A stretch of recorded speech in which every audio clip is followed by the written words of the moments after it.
ಮುಳಬಾಗಿಲು ತಾಲೂಕು ಆಡಳಿತದ ವತಿಯಿಂದ ಶೋಷಿತರ ಅಭಿವೃದ್ಧಿಯ ಹರಿಕಾರ ನೊಂದವರ ನಂದಾದೀಪ ಹಾಗೂ ನಾಡುಕಂಡ ಧೀಮಂತ ನಾಯಕ ಮಾಜಿ ಮುಖ್ಯಮಂತ್ರಿ ದಿವಂಗತ ಡಿ ದೇವರಾಜ ಅರಸು ಅವರ 111ನೇ ಜನ್ಮದಿನಾಚರಣೆಯನ್ನು ಅರ್ಥಪೂರ್ಣವಾಗಿ ಆಚರಿಸಲಾಯಿತು. ಮುಳಬಾಗಿಲಿನಲ್ಲಿ ನಡೆದ ಕಾರ್ಯಕ್ರಮಕ್ಕೆ ತಾಲೂಕು ದಂಡಾಧಿಕಾರಿ ಶ್ರೀಮತಿ ಗೀತಾ ಅವರು ದಿವಂಗತ ಡಿ ದೇವರಾಜು ಅರಸು ಅವರ ಭಾವಚಿತ್ರಕ್ಕೆ ಪುಷ್ಪನಮನ ಸಲ್ಲಿಸುವ ಮೂಲಕ ಚಾಲನೆ ನೀಡಿದರು. ಈ ಸಂದರ್ಭದಲ್ಲಿ ಮಾತನಾಡಿದ ತಾಲೂಕು ದಂಡಾಧಿಕಾರಿ ಶ್ರೀಮತಿ ಗೀತಾ ಸೇರಿದಂತೆ ಹಲವು ಅಹಿಂದ ನಾಯಕರು ಡಿ ದೇವರಾಜು ಅರಸು ಅವರು ಸಾಮಾಜಿಕ ನ್ಯಾಯ, ಶೋಷಿತರ ಅಭಿವೃದ್ಧಿ ಹಾಗೂ ಹಿಂದುಳಿದ ವರ್ಗಗಳ ಏಳಿಗೆಗಾಗಿ ನೀಡಿದ ಕೊಡುಗೆಗಳನ್ನು ಸ್ಮರಿಸಿದರು. ಸಮಾಜದ ದುರ್ಬಲ ವರ್ಗಗಳ ಅಭಿವೃದ್ಧಿಗೆ ಅರಸು ಅವರು ಕೈಗೊಂಡ ಹಲವು ಜನಪರ ಕಾರ್ಯಕ್ರಮಗಳು ಇಂದಿಗೂ ಪ್ರಸ್ತುತವಾಗಿವೆ.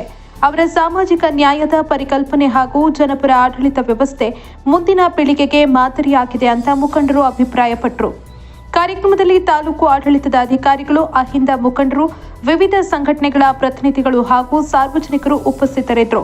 ವರದಿ ಸೈಯದ್ ಫಯಾಜ್, ಮುಳಬಾಗಿಲು. ದೀರ್ಘಾವಧಿಯಲ್ಲಿ ಆಡಳಿತ ಮಾಡಿರ್ತಕ್ಕಂಥ ಮೊಟ್ಟ ಮೊದಲ ಮುಖ್ಯಮಂತ್ರಿಗಳಿವರು. 1972ರಲ್ಲಿ ಇವರು ಅಧಿಕಾರವನ್ನು ವಹಿಸಿಕೊಳ್ತಾರೆ. ಆವಾಗಲಿಂದಲೂ ಕೂಡ ಇವರು ನಮ್ಮ ಹಿಂದುಳಿದ ವರ್ಗಗಳ ಜನರ ಉದ್ಧಾರಕ್ಕೋಸ್ಕರ ಒಂದು ದಿನ ಕೂಡ ಬಿಡುವಿಲ್ದಂಗೆ ದುಡಿದಂಥ ನೇತಾರರು, ಧೀಮಂತ ನಾಯಕರು. ಉಳುವವನೇ ಬೋ ಒಡೆಯ ಈ ನೀತಿಯನ್ನು ಜಾರಿಗೆ ತಂದರು. ಜೀತ ಪದ್ಧತಿಯನ್ನು ನಿರ್ಮೂಲನೆ ಮಾಡಿದ್ರು. ಮಲವರ್ಗುವ ಪದ್ಧತಿಯನ್ನು ನಿಷೇಧ ಮಾಡಿದ್ರು. ಬಹಳಷ್ಟು ಇವತ್ತು ಏನು BCM ಹಾಸ್ಟೆಲ್ಗಳಲ್ಲಿ ಮಕ್ಕಳು ಓದ್ತಾ ಇದ್ದಾರೆ, ಅದು ನಿಜವಾಗ್ಲೂ ಕೂಡ ಅವರಿಗೆ ಸಲ್ಲಬೇಕಾದಂಥ ಕೊಡುಗೆ. ಶಿಕ್ಷಣ ಆಗ್ಬೋದು, ಸಾಮಾಜಿಕ ಆಗ್ಬೋದು, ಧಾರ್ಮಿಕ ಆಗ್ಬೋದು, ಶೈಕ್ಷಣಿಕ ಆಗ್ಬೋದು, ಎಲ್ಲ ಕ್ಷೇತ್ರಗಳಲ್ಲೂ ಕೂಡ ಎಲ್ಲ ಹಿಂದುಳಿದ ವರ್ಗಗಳನ್ನ ಅವರ ಒಂದು ಉದ್ಧಾರಕ್ಕೋಸ್ಕರ ಶ್ರಮಿಸಿದಂಥ ಮಹಾನ್ ಚೇತನ ಅಂತಂದ್ರೆ ನಮಗೆ ತಪ್ಪಾಗ್ಲಾರ್ದು. ಸೊ ಅವರು ಮಾಡಿರ್ತಕ್ಕಂಥ 1937ರಲ್ಲಿ ಅವರು ರಾಜಕೀಯಕ್ಕೆ ಪಾದಾರ್ಪಣೆ ಮಾಡ್ತಾರೆ. ಅವತ್ತಿಂದ ಹಿಡಿದು ಸೊ ಅವರ ದಿವಂಗತರಾಗುವವರೆಗೂ ಕೂಡ ಶ್ರಮವಿಲ್ಲದಂಗೆ ದುಡಿತಾರೆ. ಅವರು ರಾಜಕೀಯದಲ್ಲಿ ಉತ್ತಮವಾದಂಥ ಒಂದು ದೃಢ ಸಂಕಲ್ಪವನ್ನು ಹೊತ್ತಿರ್ತಕ್ಕಂಥ, ಜನರ ಸೇವೆನೇ ನನ್ನ ಒಂದು ಪರಮ ಗುರಿ ಅಂತಕ್ಕಂಥ ಒಂದು ಇಚ್ಛಾಶಕ್ತಿಯನ್ನ ಹೊಂದಿರತಕ್ಕಂಥ ರಾಜಕೀಯ ಕಟ್ಟಾಳು ಅಂತಂದ್ರೆ ತಪ್ಪಾಗ್ಲಾರದು. ಸೊ ಅಂತ ಉತ್ತಮವಾದಂಥ ಕಾರ್ಯಕ್ರಮಗಳನ್ನ, ಹಿಂದುಳಿದ ವರ್ಗಗಳನ್ನ ಒಂದು ಉದ್ಧಾರಕ್ಕಾಗಿ ಶ್ರಮಿಸಿದಂಥ ನೇತಾರರ ಒಂದು ಜಯಂತಿಯನ್ನ ಇವತ್ತು ನಾವು ಅರ್ಥಪೂರ್ಣವಾಗಿ ಎಲ್ಲ ಹಿಂದುಳಿದ ವರ್ಗಗಳ ಮಹಾನ್ ನಾಯಕರ ಒಂದು ಮುಖಂಡರುಗಳ ನೇತೃತ್ವದಲ್ಲಿ ನಾವು ಬಹಳ ಅಚ್ಚುಕಟ್ಟಾಗಿ ಉದ್ದೇಶಪೂರ್ವಕವಾಗಿ ಆಚರಣೆ ಮಾಡಿದ್ದೀವಿ. ಸೊ ಅವರ ಒಂದು ಆದರ್ಶಗಳು ಏನಿತ್ತು, ಅವರ ಧ್ಯೇಯ ಗುರಿಗಳು ಏನಿತ್ತು, ನಮ್ಮಲ್ಲಿರ್ತಕ್ಕಂಥ ಅಹಿಂದ ನಾಯಕರು ಅವುಗಳನ್ನು ಮುಂದುವರಿಸ್ಕೊಂಡು ಹೋಗ್ತಾರೆ ಅಂತಕ್ಕಂಥ ಒಂದು ಭರವಸೆ ನನಗಿದೆ. ಸೊ ಈ ಒಂದು ಸಮಾರಂಭದಲ್ಲಿ ನಾನು ಆ ಒಂದು ಮಾತನ್ನ ಹೇಳೋದಕ್ಕೆ ಇಷ್ಟಪಡ್ತೀನಿ. ಸೊ ಹೊಸದಾಗಿ ನಮ್ಮ ತಾಲೂಕಲ್ಲೂ ಕೂಡ ಒಂದು ಸಂಘಟನೆ ರೆಡಿ ಆಗ್ತಾ ಇದೆ. ಸೊ ಆ ಸಂಘಟನೆ ಮುಖಾಂತರ ಮತ್ತೊಮ್ಮೆ ಅಹಿಂದ ವರ್ಗ ಒಂದು ಒಳ್ಳೆ ಕಾರ್ಯಕ್ರಮಗಳನ್ನು ಮಾಡುವುದರ ಮುಖಾಂತರ ನಮ್ಮ ದೇವರಾಜ ಅರಸು ಅವರ ಒಂದು ಸಂಕಲ್ಪಗಳು ಏನಿತ್ತು, ಅವರ ಆಸೆ, ಅವರ ಗುರಿ, ಉದ್ದೇಶ, ಧ್ಯೇಯೋದ್ದೇಶಗಳು, ಅವರ ಆದರ್ಶಗಳನ್ನ ಇವರು ಕೂಡ ಮುನ್ನಡೆಸ್ತಾರೆ ಅಂತ ಹೇಳ್ತಾ, ಒಳ್ಳೆ ದಾರಿಯಲ್ಲಿ ಹೋಗ್ತಾ ಇದ್ದೀವಿ, ಒಳ್ಳೆದನ್ನು ತಿಳ್ಕೊಂಡಿದ್ದೀವಿ ಅಂತ ಹೇಳಿದ್ರೆ ಇಡೀ ದೇಶದಲ್ಲಿ ಬಹಳಷ್ಟು ಮುಖ್ಯಮಂತ್ರಿಗಳಾಗಿದ್ರು, ಪ್ರಧಾನಿಗಳಾಗಿದ್ರು.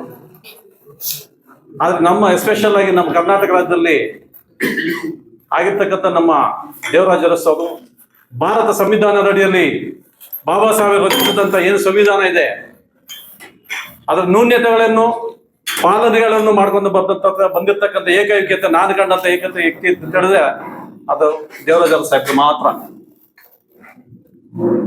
ಪ್ರತಿಯೊಂದು ಅಂಶವನ್ನು ಕೂಡ ಯಾವ ಯಾವ ವರ್ಗಗಳು ಯಾವ ರೀತಿ ನಡ್ಕೊಂತ ಇದೆ, ಯಾವ ಯಾವ ತುಳಿತಕ್ಕೊಳಗಾಗಿದೆ, ಆ ಶೋಷಣೆಗೊಳಗಾದ ತುಳಿತಕ್ಕೆ ಒಳಗಾಗಿರ್ತಕ್ಕಂಥ ಪ್ರತಿಯೊಬ್ಬ ಸಮುದಾಯಕ್ಕೂ ಕೂಡ ನ್ಯಾಯ ಕೊಡಿಸಿದಂತ ಏಕೈಕ ವ್ಯಕ್ತಿ ಅಂತ ಹೇಳಿದ್ರೆ ಅದು ನಮ್ಮ ದೇವರಾಜ ಸಾಹೇಬ್.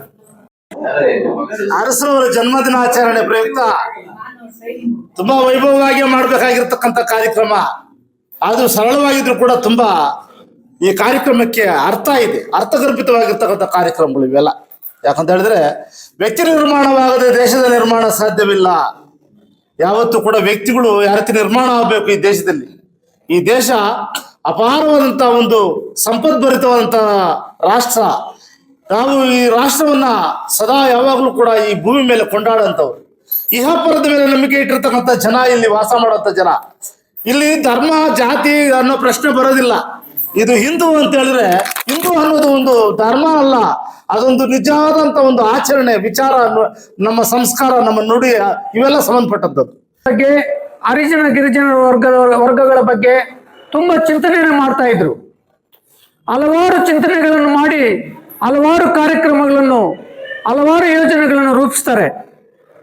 ಆಗ ಅವರು ಮೊಟ್ಟ ಮೊದಲನೇದಾಗಿ ಈ ರಾಜ್ಯದಲ್ಲಿ ಲ್ಯಾಂಡ್ ರಿಫಾರ್ಮ್ಸ್ ಆಕ್ಟ್ ಅಂತ, ಅದೇನಪ್ಪ ಅಂದ್ರೆ ಭೂ ಸುಧಾರಣಾ ಕಾಯ್ದೆಯನ್ನು ಜಾರಿಗೆ ತರ್ತಾರೆ. ಉಳುವವನೇ ಭೂಮಿಯ ಒಡೆಯ ಅಂತೇಳಿ ತೀರ್ಮಾನ ತಗೊಂಡು ಈ ರಾಜ್ಯದಲ್ಲಿ ಪ್ರಪ್ರಥಮವಾಗಿ, ದೇಶದಲ್ಲೇ ಪ್ರಪ್ರಥಮವಾಗಿ ಮುಖ್ಯಮಂತ್ರಿಗಳಾದ ಮೇಲೆ ಭೂ ಸುಧಾರಣಾ ಕಾಯ್ದೆಯನ್ನು ತಂದು ಉಳುವವನೇ ಭೂಮಿಯ ಒಡೆಯ ಅಂತೇಳಿ ಒತ್ತು ಕೊಟ್ಟು ಆ ಯೋಜನೆಯನ್ನು ಪ್ರಪ್ರಥಮವಾಗಿ ಜಾರಿಗೆ ತರ್ತಾರೆ. ಮತ್ತೆ ಇನ್ನೊಂದು ವಿಚಾರ ಏನಂದ್ರೆ, ರೈತರ ಬಗ್ಗೆ ಬಹಳ ಚಿಂತನೆ ಮಾಡ್ತಾರೆ. ರೈತರು ತುಂಬಾ ಹಿಂದುಳಿದ